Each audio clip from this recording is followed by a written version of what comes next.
خصوصاً اس میں میں سب سے پہلے کرم کے ایشو کے اوپر بات کرنا چاہوں گا، جہاں پہ ایک نہایت ہی حساس موضوع بھی ہے اور حساس ایریا بھی ہے۔ اس کی جغرافیائی ایک اہمیت، جیو اسٹریٹجک اہمیت بھی ہے اس علاقے کی، اور جو وہاں پہ جو صورتحال بنی ہوئی ہے اس کو بھی میں سمجھتا ہوں کہ اس کی اپنی ایک پوری اہمیت ہے۔ اور پھر جو دلخراش واقعات خصوصاً 21 نومبر سے شروع ہوئے، جس میں اب تک تقریباً 80-82 کے قریب قیمتی جانیں ضائع ہو چکی ہیں، یہ سرکاری فگرز کے مطابق ہے، اور اسی طرح تقریباً 150 کے قریب لوگ زخمی ہیں۔ وہاں پہ جو لوکل لوگوں سے جو بات ہوتی ہے تو ان کے مطابق تو یہ فگرز اس سے کہیں زیادہ ہیں، لیکن جو سرکاری فگرز ہیں وہ 82 کے قریب وہاں پہ اموات ہوئیں اور 150 کے قریب لوگ زخمی ہیں۔ میں ایک تو اس سارے واقعے کی مذمت بھی کرتا ہوں اور سمجھتا ہوں کہ جتنا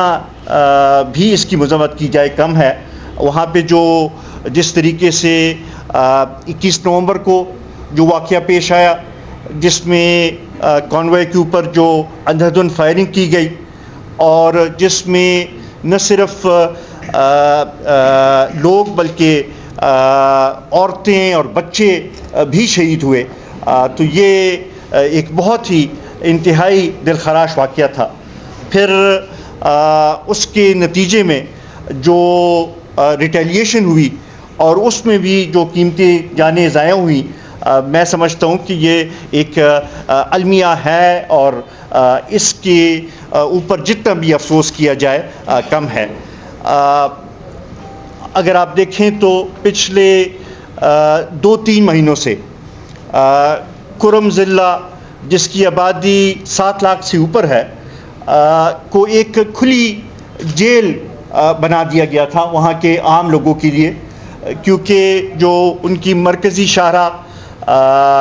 پاڑا چنار روڈ جو ہے، اس کو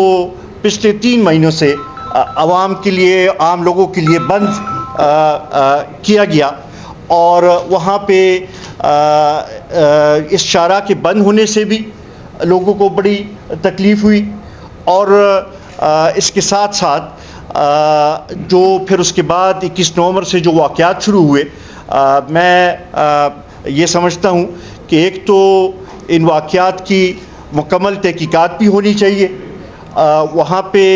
امن قائم کرنے کے لیے، اور وہاں کی مقامی آبادی کو تحفظ دینے کے لیے اقدامات اٹھانے کی ضرورت ہے۔ اس کے ساتھ ساتھ اس میں چند ایسے واقعات بھی ہوئے جو کہ میں سمجھتا ہوں کہ ہمارے پختون روایات کے بھی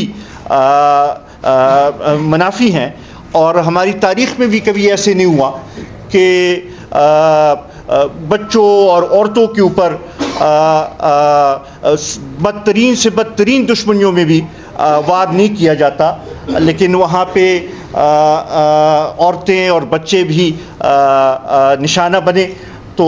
اس کی جتنی بھی افسوس کی جائے وہ کم ہے۔ پھر اس کے بعد جس طریقے سے لوگوں کو اغوا کیا گیا، اور جس طریقے سے لاشوں کو بھی ایک لحاظ سے اپنے پاس یرغمال رکھا گیا، یہ اس کی بھی مثال نہیں ملتی ہمارے صوبے کی روایات میں۔ تو میں یہ سمجھتا ہوں کہ اس ایشو کی طرف صوبائی حکومت کو بھی توجہ دینے کی ضرورت ہے، اور مرکزی حکومت کو بھی توجہ دینے کی ضرورت ہے۔ لیکن بدقسمتی سے صوبائی حکومت نے سیز فائر کا تو اعلان کیا، لیکن اس کے اوپر کچھ عمل درآمد نہ ہوا،